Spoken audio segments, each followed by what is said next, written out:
Chapter 3. The odd thing about Earth was what we saw when we looked down. Besides the initial view that you might suspect, the old ants from the skyscraper phenomenon, there were souls leaving bodies all over the world. Holly and I could be scanning Earth, alighting on one scene or another for a second or two, looking for the unexpected in the most mundane moment. And a soul would run by a living being, touch them softly on the shoulder or cheek, and continue on its way to heaven. The dead are never exactly seen by the living, but many people seem acutely aware of something changed around them. They speak of a chill in the air. The mates of the deceased wake from dreams and see a figure standing at the end of their bed, or in a doorway, or boarding phantom like a city bus. On my way out of Earth, I touched a girl named Ruth. She went to my school, but we'd never been close. She was standing in my path that night when my soul shrieked out of Earth.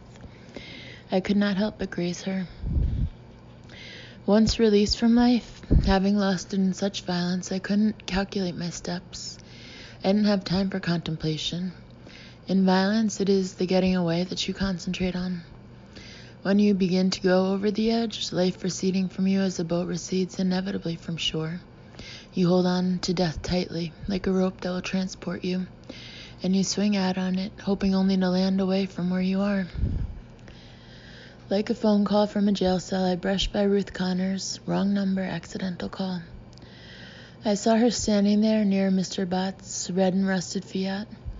When I streaked by her, my hand leapt out to touch her, touch the last face, feel the last connection to Earth and this not-so-standard-issue teenage girl. On the morning of December 7th, Ruth complained to her mother about having had a dream that seemed too real to be a dream. When her mother asked her what she meant, Ruth said, "I was crossing through the faculty parking lot, and suddenly, down out of the soccer field, I saw a pale running ghost coming toward me." Mrs. Connors stirred the hardening oatmeal in its pot. She watched her daughter gesticulating with the long, thin fingers of her hands she had inherited from her father. "It was female, I could sense that," Ruth said. "It flew up out of the field. Its eyes were hollow. It had a thin white veil over its body, as light as cheesecloth. I could see its face through it, the features coming up through it, the nose, the eyes, the face, the hair." Her mother took the oatmeal off the stove and lowered the flame. "Ruth," she said, "you're letting your imagination get the best of you." Ruth took the cue to shut up. She did not mention the dream that was not a dream again, even 10 days later, when the story of my death began to travel through the halls of the school, receiving add-on nuances as all good horror stories do. They were hard-pressed, my peers, to make the horror any more horrible than it was. But the details were still missing. The what and when and who became hollow bowls to fill with their conjectures. Devil worship, midnight, racing. Try as I might, I could not point Ruth strongly enough to what no one had found, my silver charm bracelet. I thought it might help her. It lay exposed, waiting for a hand to reach out, a hand that would recognize it and think, clue. But it was no longer in the cornfield. Ruth began writing poetry. If her mother or her more approachable teachers did not want to hear the darker reality she'd experienced, she would cloak this reality in poetry. How I wish Ruth could have gone to my family and talked to them. In all likelihood, no one but my sister would have even known her name. Ruth was the girl who got chosen next to last in gym. She was the girl who, when a volleyball sailed in her direction, cowered where she stood, while the ball hit the gymnasium floor beside her, and her teammates and the gym teacher tried hard not to groan. As my mother sat in the straight-back chair in our hallway, watching my father run in and out on his various errands of responsibility, he would now be hyper-aware of the movements and the whereabouts of his young son, of his wife, and of his remaining daughter. Ruth took our accidental meeting in the school parking lot and went underground. She went through old yearbooks and found my class photos as well as any activities, photos like Chem Club, and cut them out with her mother's swan-shaped embroidery scissors. Even as her obsession grew, I remained wary of her until that last week before Christmas, when she saw something in the hallway of our school. It was my friend Clarissa and Brian Nelson. I dubbed Brian the Scarecrow, because even though he had incredible shoulders that all the girls mooned over, His face reminded me of a burlap sack stuffed with straw. He wore a floppy leather hippie hat and smoked hand-rolled cigarettes in the student smoking lounge. According to my mother, Clarissa's penchant for baby blue eyeshadow was an early warning sign, but I'd always liked her for just this reason. She did things I wasn't allowed to do. She lightened her long hair, she wore platform shoes, she smoked cigarettes after school. Ruth came upon the two of them, but they didn't see her. She had a pile of huge books she had borrowed from Mrs. Kaplan, the social science teacher. They were all early feminist texts, and she held them with their spines resting against her stomach so that no one could see what they were. Her father, a building contractor, had made her a gift of 2 super strong elastic book bands. Ruth had placed 2 of them around the volume she planned to read over vacation. Clarissa and Brian were giggling. His hand was inside her shirt. As he inched it up, her giggling increased, but she thwarted his advances each time by twisting or moving an inch or 2 away. Ruth stood apart from this, as she did most things. She would have passed it in her usual manner, head down, eyes averted, but everyone knew Clarissa had been my friend, so she watched. "Come on, honey," Brian said. "Just a little mound of love, just one." I noticed Ruth's lip curl in disgust. Mine was curling up in heaven. "How about out in the cornfield?" he whispered. Clarissa giggled nervously, but nuzzled the space between his neck and shoulder. For now, she would deny him. After that, Clarissa's locker was burgled. Gone were her scrapbook, random photos stuck to the inside of her locker, and Brian's stash of marijuana, which she had hidden there without Clarissa's knowledge. Ruth, who had never been high, spent that night emptying out the tobacco from her mother's long brown Moore 100s and stuffing them with pot. She sat in the tool shed with the flashlight, looking at photos of me and smoking more grass than even the potheads at school could suck down. Mrs. Connor, standing at the kitchen window doing dishes, caught a whiff of the scent coming from the tool shed. "I think Ruth is making friends at school," she said to her husband, who sat over his copy of the Evening Bulletin with a cup of coffee. At the end of his workday, he was too tired even to speculate. "Good," he said. "Maybe there's hope for her yet." "Always," he said. When Ruth tottered in later that night, her eyes blurry from using the flashlight and from the 8 more cigarettes she'd smoked, her mother greeted her with a smile and told her there was blueberry pie in the kitchen. It took a few days and some non-Susie Salmon focused research, but Ruth discovered why she had eaten the entire pie in one sitting. The air in my heaven often smelled like skunk, just a hint of it. It was a smell that I had always loved on Earth. When I breathed it in, I could feel the scent as well as smell it. It was the animal's fear and power mixed together to form a pungent, lingering musk. In Franny's heaven, it smelled like pure grade A tobacco. In Holly's, it smelled like kumquats. I would sit whole days and nights in the gazebo and watch, see Clarissa spin away from me toward the comfort of Brian, see Ruth staring at her from behind a corner near the home ec room or outside the cafeteria near the nurse's station. At the start, the freedom I had to see the whole school was intoxicating. I'd watch the assistant football coach leave anonymous chocolates for the married science teacher, or the head of the cheerleading squad trying to capture the attention of a kid who had been expelled so many times from so many schools, even he had lost count. I watched the art teacher make love to his girlfriend in the kiln room, and the principal moon over the assistant football coach. I concluded that this assistant football coach was a stud in the world of Kennett Junior High, even if his square jaw left me cold. On the way back to the duplex each night, I would pass under old-time street lamps that I had seen once in a play of Our Town. The globes of light hung down in an arc from an iron post. I had remembered them because when I saw the play with my family, I thought of them as giant, heavy berries full of light. I made a game in heaven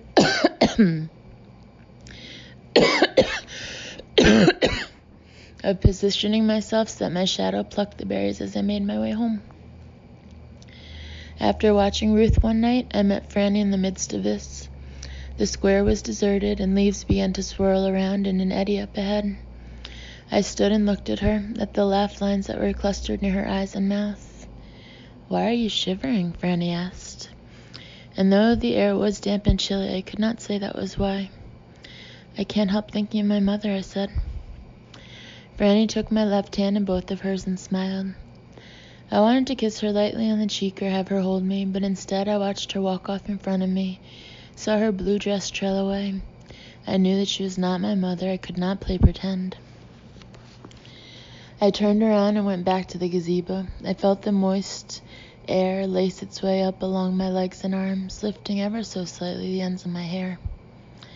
I thought of spiderwebs in the morning, how they held small jewels of dew, how with the light movement of the wrist I used to destroy them without thinking.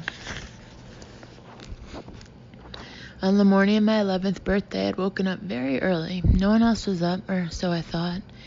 I crept downstairs and looked into the dining room where I assumed my presents would be, but there was nothing there, same table as yesterday. But as I turned around, I saw it lying on my mother's desk in the living room. The fancy desk with an always clean surface. The bill-paying desk was what they called it. Swaddled in tissue paper but not yet wrapped was a camera, what I had asked for with a tinge of whining in my voice, so sure they would not get it for me. I went over to it and stared down. It was an Instamatic, and lying beside it were 3 cartridges of film and a box of 4 square flashbulbs. It was my first machine, my starter kit to becoming what I wanted to be, a wildlife photographer. I looked around. No one. I saw through the front blinds, which my mother always kept at half slant, quote-unquote inviting but discreet, that Grace Tarking, who lived down the street and went to a private school, was walking with ankle weights strapped to her feet. Hurriedly, I loaded the camera and I began to stalk Grace Tarking as I would, I imagine, when I grew older, stalk wild elephants and rhinos. Here, I hid behind blinds and windows. There, it would be high reeds. I was quiet, what I thought of as stealthy, gathering the long hem of my flannel nightgown up in my free hand. I traced her movements past our living room, front hall, into the den on the other side. As I watched her receding form, I had a brainstorm. I would run into the backyard where I could see her with no barriers. So I ran on tiptoe into the back of the house, only to find the door to the porch wide open. When I saw my mother, I forgot all about Grace Tarking. I wish I could explain it better than this, but I had never seen her sitting so still. So not there, somehow. Outside the screened-in porch, she was sitting on an aluminum fold-out chair that was facing the backyard. In her hand, she held a saucer, and in the saucer was her customary cup of coffee. That morning, there was no lipstick marks because there was no lipstick until she put it on for who? I had never thought to ask the question. My father? Us? Holiday was sitting near the bird bath, panting happily, but he did not notice me. He was watching my mother. She had a stare that stretched to infinity. She was, in that moment, not my mother, but something separate from me. I looked at what I had never seen as anything but Mom and saw the soft, powdery skin of her face. Powdery without makeup, soft without help. Her eyebrows and eyes were a set piece together. Ocean eyes, my father called her when he wanted one of her chocolate-covered cherries, which she kept hidden in the liquor cabinet as her private treat. And now I understood the name. I had thought it was because they were blue, but now I saw it was because they were bottomless in a way that I found frightening. I had an instinct then, not a developed thought, and it was that before Holiday saw and smelled me, before the dewy mist hovering over the grass evaporated and the mother inside her awoke as it did every morning, I should take a photograph with my new camera. When the roll came back from the Kodak plant in a special heavy envelope, I could see the difference immediately. There is only one picture in which my mother was Abigail. It was that first one, the one taken of her unawares, the one captured before the click startled her into the mother of the birthday girl, owner of the happy dog, wife to the loving man, and mother again to another girl and a cherished boy, homemaker, gardener, sunny neighbor. My mother's eyes were oceans, and inside them there was loss. I thought I had my whole life to understand them, but that was the only day I had. Once upon earth I saw her as Abigail, and then I let it slip effortlessly back, my fascination held in check by wanting her to be that mother and envelop me as that mother. I was in the gazebo thinking of the photo, thinking of my mother, when Lindsay got up in the middle of the night and crept across the hall. I watched her as I would a burglar circling a house in a movie. I knew when she turned the knob to my room, it would give. I knew she would get in, but what would she do in there? Already my private territory had become a no man's land in the middle of our house. My mother had not touched it. My bed was still unmade from the hurried morning of my death. My flowered hippo lay among the sheets and pillows, and so did an outfit I discarded before I chose the yellow bell-bottoms. Lindsay walked across the soft rug and touched the navy skirt and red and blue crocheted vests that were two separate, heatedly despised balls. She had an orange and green vest made from the same pattern. She took the vest and spread it out flat on the bed, smoothing it. It was ugly and precious all at once. I could see that. She petted it. Lindsay traced the outline of the gold tray I kept in my dresser, filled with pins from elections in school. My favorite was a pink pin that said, "Hippy Dippy Says Love," which I'd found in the school parking lot, but had to promise my mother I wouldn't wear. I kept a lot of pins on that tray and pinned to a giant felt banner from Indiana University, where my father had gone to school. I thought she would steal them, take one or two to wear, but she didn't. She didn't even pick them up. She just swept her fingertips over everything on the tray. Then she saw it. A tiny white corner sticking out from underneath. She pulled. It was the picture. A deep breath rushed out of her, and she sat down on the floor, her mouth still open and her hands still holding the picture. The tethers were rushing and whipping around her like a canvas tent come loose from its stakes. She, too, like me until the morning of that photograph, had never seen the mother stranger. She had seen the photos right after, my mother looking tired but smiling, my mother and Holiday standing in front of the dogwood tree as the sun shot through her robe and gown. But I had wanted to be the only one in the house that knew my mother was also someone else, someone mysterious and unknown to us.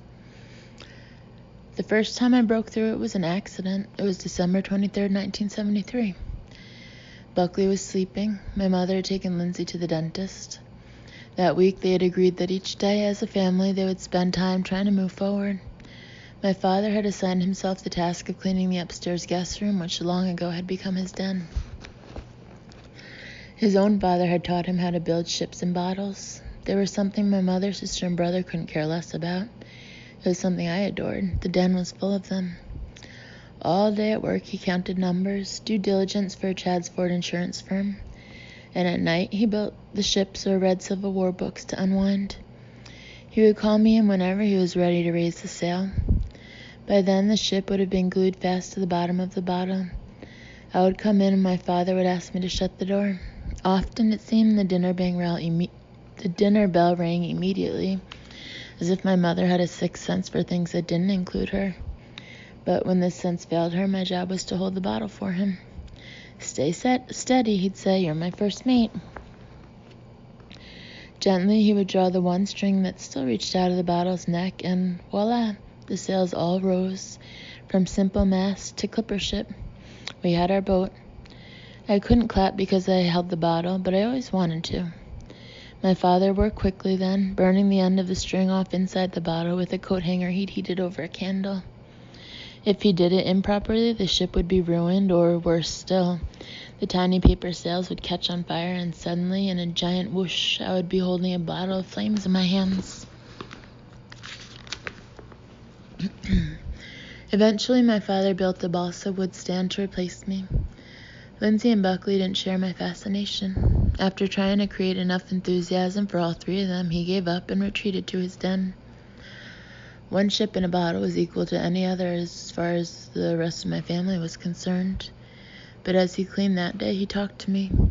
"Susie, my baby, my little sailor girl," he said. "You always liked these smaller ones." I watched him as he lined up the ships and bottles on his desk, bringing them over from the shelves where they usually sat.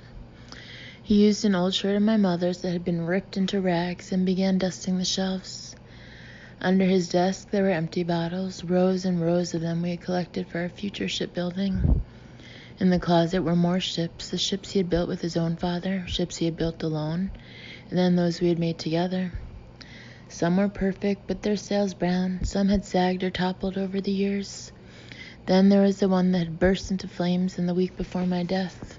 He smashed that one first. My heart seized up. He turned and saw all the others, all the years they marked and the hands that had held them. His dead father's, his dead child's. I watched him as he smashed the rest.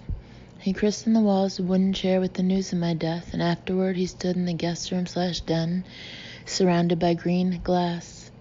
The bottles, all of them, lay broken on the floor, the sails and boat bodies strewn among them. He stood in the wreckage. It was then that, without knowing how, I revealed myself. In every piece of glass, in every shard and sliver, I cast my face. My father glanced down and around him, his eyes roving across the room. Wild. It was just for a second, and then I was gone. He was quiet for a moment, and then he laughed, a howl coming up from the bottom of his stomach. He laughed so loud and deep I shook with it in my heaven. He left the room and went down the 2 doors to my bedroom. The hallway was tiny, my door, like all the others, hollow enough to easily punch a fist through. He was about to smash the mirror over my dresser, rip the wallpaper down with his nails, but instead he fell against my bed sobbing and balled the lavender sheets up in his hands. "Daddy," Buckley said. My brother held the doorknob with his hand. My father turned but was unable to stop his tears. He slid to the floor with the sheets still in his fists, and then he opened up his arms. He had to ask my brother twice, which he had never had to do before, but Buckley came to him. My father wrapped my brother inside the sheets that smelled of me. He remembered that I had begged him to paint and paper my room purple, remembered moving in the old National Geographics to the bottom shelves in my bookcases, parentheses, I had wanted to steep myself in wildlife photography, close parentheses. Remembered when there was just one child in the house for the briefest of time until Lindsay arrived. "You are so special to me, little man," my father said, clinging to him. Buckley drew back and stared at my father's creased face, the fine bright spots of tears at the corners of his eyes. He nodded seriously and kissed my father's cheek. Something so divine that no one up in heaven could have made it up, the care a child took with an adult. My father draped the sheets around Buckley's shoulders and remembered how I would fall out of the tall 4-poster bed and onto the rug, never waking up. Sitting in his study in his green chair and reading a book, he would be startled by the sound of my body landing. He would get up and walk the short distance to my bedroom. He liked to watch me sleeping soundly, unchecked by nightmare or even hardwood floor. He swore in those moments that his children would be kings or rulers or artists or doctors or wildlife photographers, anything they dreamed they could be. A few months before I died, he had found me like this, but tucked inside my sheets with me was Buckley, in his pajamas, with his bear, curled up against my back, sucking sleepily on his thumb. My father had felt in that moment the first flicker of the strange, sad mortality of being a father. His life had given birth to 3 children, so the number calmed him. No matter what happened to Abigail or to him, the 3 would have one another. In that way, the line he had begun seemed immortal to him, like a strong steel filament threading into the future, continuing past him no matter where he might fall off, even in deep snowy old age. He would find his Susie now inside his young son, give that love to the living. He told himself this, spoke it aloud inside his brain, but my presence was like a tug on him. It dragged him back. He stared at the small boy he held in his arms. "Who are you?" he found himself asking. "Where did you come from?" I watched my brother and my father. The truth was very different from what we learned in school. The truth was that the line between the living and the dead could be, it seemed, murky and blurred.